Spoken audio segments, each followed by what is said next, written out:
Assalamualaikum warahmatullahi wabarakatuh. Perkenalkan, nama saya Mia dari IF19D. Di sini saya akan menjelaskan tentang elektronika dasar dengan kelompok 3, yaitu Dika Nismapillah dengan NIM 1085, Edo Ridonilah NIM 1077, Irma Putri Rahayu 1088, Mia NIM 1084, Novita Sari 1107. Next.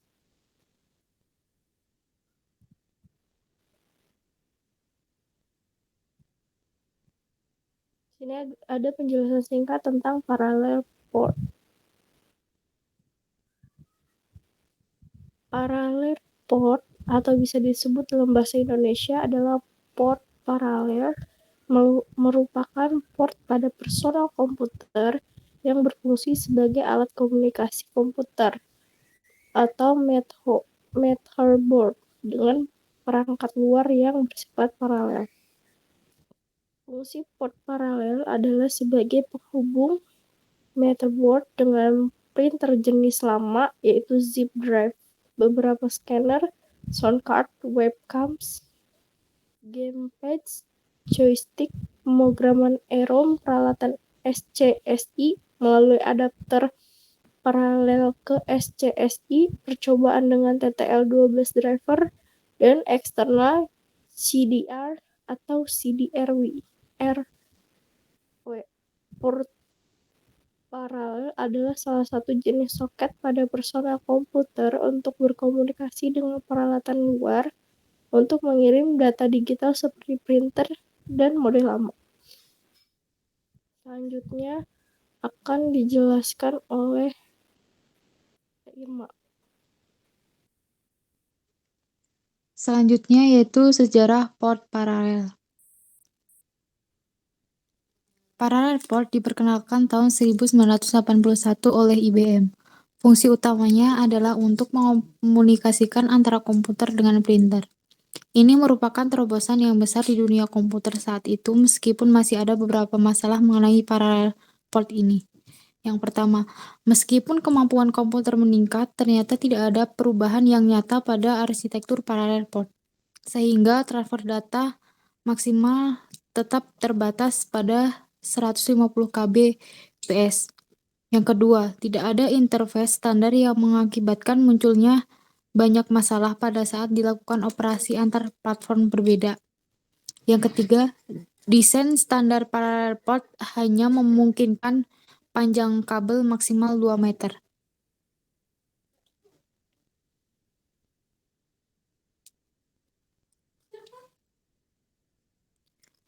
Parallel port kali pertama dibuat oleh IBM sebagai sebuah cara untuk koneksi printer dengan komputer. IBM menggabungkan 25 pin konektor DB25 dengan 36 pin Centronics konektor untuk membuat sebuah kabel menyambungkan printer dengan komputer. Standarnya, parallel port mampu mentransmisikan data sebesar 50-100 kilobyte tiap detik. Gambarnya seperti di samping.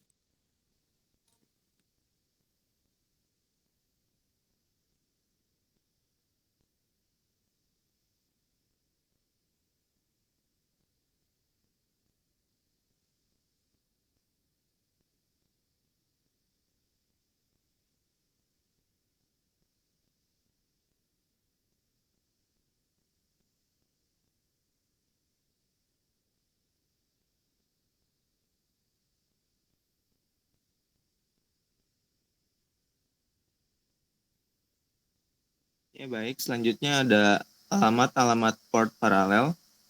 Yang pertama alamat dalam format hexa 3BC sampai 3BF. Sama dengan digunakan untuk port paralel yang terpadu dengan kartu-kartu video. Tidak mendukung alamat-alamat ECP. Yang kedua alamat dalam format hexa 378 sampai 37F. Biasa digunakan untuk LPTI.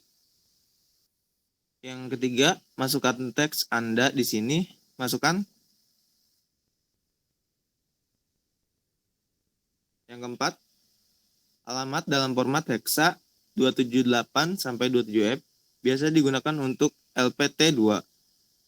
Terakhir, list di bawah adalah tabel alamat untuk DP, PC, dan PS dengan LPT mempunyai base address 378H. LPT 1 DP sama dengan alamat register 378H per 888.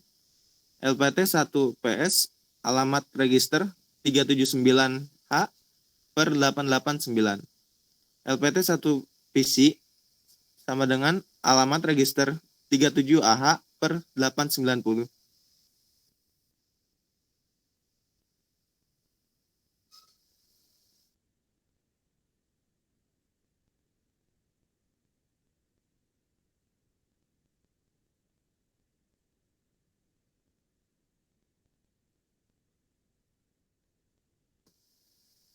Kemudian kelebihan dan kekurangan port paralel.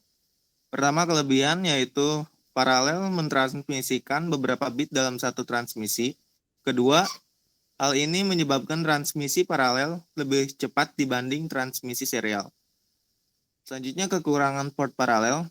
Yang pertama, dalam komunikasi paralel, karena transmisi dilakukan pada waktu yang sama, maka dibutuhkan kabel lebih banyak. Kedua, karena banyaknya kabel yang digunakan, masalah gangguan elektromagnetik.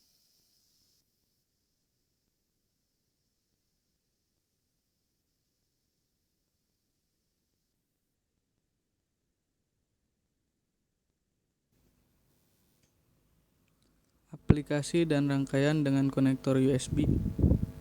USB ialah port yang sangat diandalkan saat ini dengan bentuknya yang kecil dan kecepatan datanya yang tinggi. USB versi 1.1 mendukung dua kecepatan, yaitu mode kecepatan penuh 12 MB per second dan kecepatan rendah 1,5 MB per second. USB 2.0 mempunyai kecepatan 480 MB per second yang dikenal sebagai mode kecepatan tinggi. Port USB menjadi pilihan utama karena ukuran yang ringkas dan kecepatan transfer data yang cukup besar. Sebagai perbandingan, bus PCI saat ini mendukung transfer data hingga 132 MB per second ya, di mana AGP atau pada 66 MHz mendukung hingga 533 MB per second. Ada dua macam konektor USB. Yang pertama ada konektor A untuk menghubungkan ke host dan konektor B untuk hubungan ke piranti USB. Di sini ada contohnya atau gambarnya. Selanjutnya fungsi USB. Fungsi USB dapat menghubungkan peralatan tambahan komputer seperti mouse, keyboard, pemindai gambar, kamera digital, printer, hard disk, dan komponen networking. USB kini telah menjadi standar bagi peralatan multimedia seperti pemindai gambar dan kamera digital. Untuk menghubungkan lebih luas seperti menghubungkan ke piranti berukuran kecil layaknya seperti handphone, PDA, dan sebagainya, dibuat untuk konektor mini A dan mini AB. Di sini ada warna kabel merah atau V-bus, fungsinya itu 5 volt, putih D-, hijau D+, hitam ground. Selanjutnya akan dijelaskan oleh Novita.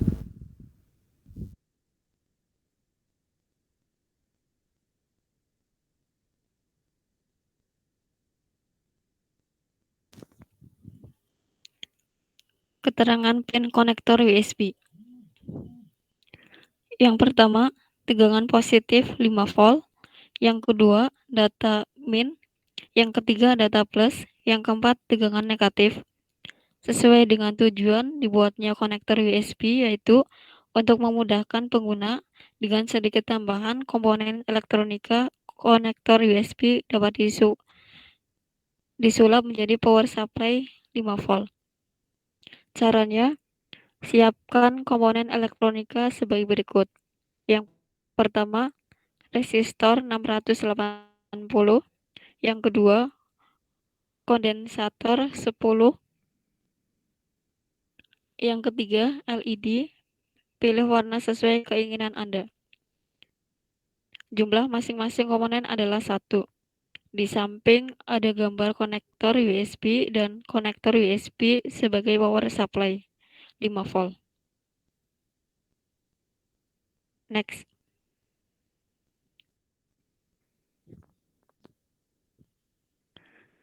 Konektor USB sebagai power supply 5 volt. Aplikasi dari rangkaian ini dimanfaatkan sebagai power supply dari programmer microcontroller. Adapun juga dapat memanfaatkan rangkaian ini sebagai power supply untuk lampu LED yang disusun per kelompok yang digunakan untuk penerangan seperti yang sudah banyak dijual.